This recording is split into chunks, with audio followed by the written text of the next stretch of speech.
Well, I mean, I worry, obviously, because there were expectations. You saw during Hard Knocks, there are expectations. Now you have to win. You won 7 games last year. Yeah. You won 7 games last year, and you said the quarterback's not our quarterback. The guy that we see in college is the quarterback that we want. Right. We're going to jettison our quarterback for a 6th-round pick. Right. That looked like it was going to be a 4th, but looks like it's going to be a 6th unless Russell Wilson gets hurt. Yeah, you're right about that. It looks like we were pretty positive there in the first month of the season, but that looks like it's going to be a 6th-round pick. That's exactly what it looks like. So you decided that this was the quarterback that you're going to move to. You thought you were going to be able to win games while your quarterback was learning to be an NFL player. You're going to be 5-4. You're going to be in a much better situation than you were last year after 9 games. Yep. But none of us are naive. None of us are stupid. None of us have the inability to count and to understand what the quality of competition was in the first 9 games. Hell's coming to breakfast, and the Bears got to grow up. They've got to grow up, and any infighting and any kibitzing and kabatzing that they've got going on against each other in there needs to come to a halt, and they've got to figure it out and find a way to start singing some kumbaya up there and pull on the same side of the rope as they go up against the NFC North, because it will not be nice. It will not be good. It'll be awful. And whatever they've got going against each other will get worse. It'll get worse. When the Packers kick your ass, if that happens because you can't find common ground with each other, it's going to get worse. I like the way you put that. They got to grow up. I mean, this is it, man. Grow up.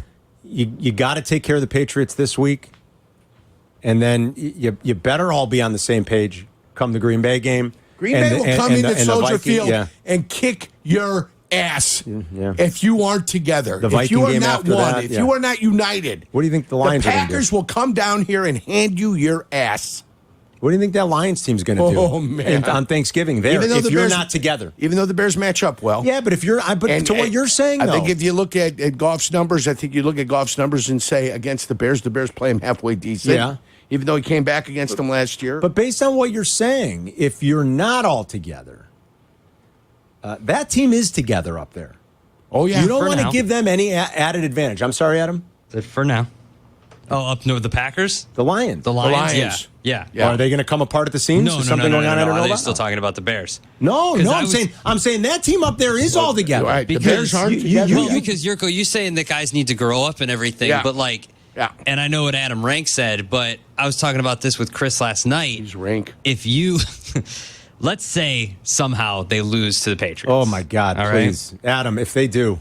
I mean, listen, to be fair, I'm taking a day off Monday. To pull the curtain back, Carm, you'd be more mad if you dropped an egg on the ground than if the Bears lost. I did drop my egg. Yeah, I did drop an egg on the ground. I thought you were going to punch Jurko in the face. I couldn't believe it. You were going to put a hole through the wall. Almost like I'm the guy that dropped his egg for him. I didn't just drop couldn't your believe egg. it. I wasn't mad at anybody. I was mad at myself. It was a delicious hard-boiled egg. My point is this: if you lose to the Patriots, and then lose to the Packers, and then lose to the Vikings. Oh, God, please. And then lose to the Lions on Thanksgiving. Oh, boy.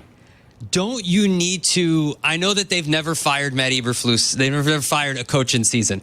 But don't you need to make a move to send a message? Because if the guys start quitting on the coach... at that point, though, Adam? Let me finish.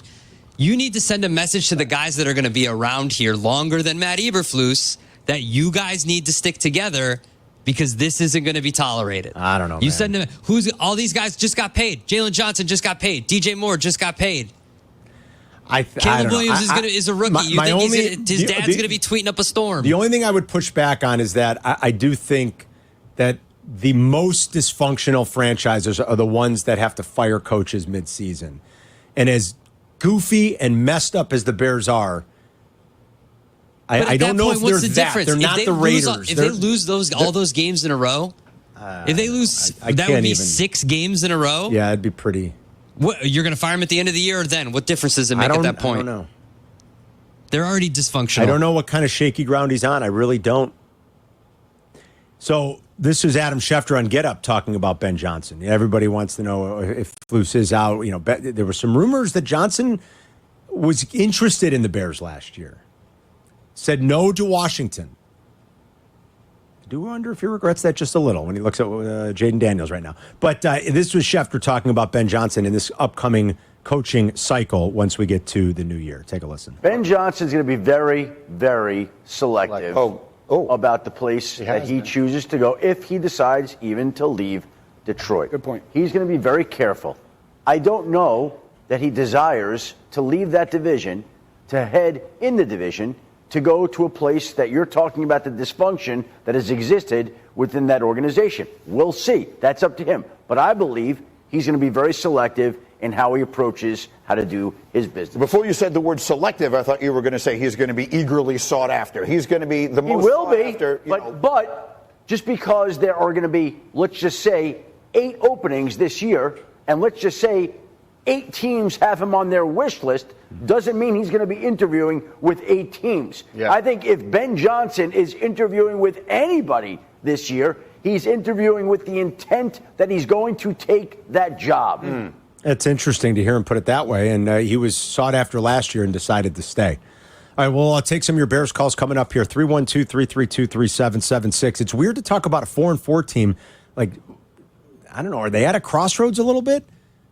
The good news for the Bears is it's a home game where they've been great against a bad opponent. Personally, I think they're going to smoke them. And they can feel better about themselves briefly, and then it gets real. And let's see how you prepare and how you go into the Green Bay game a week from Sunday.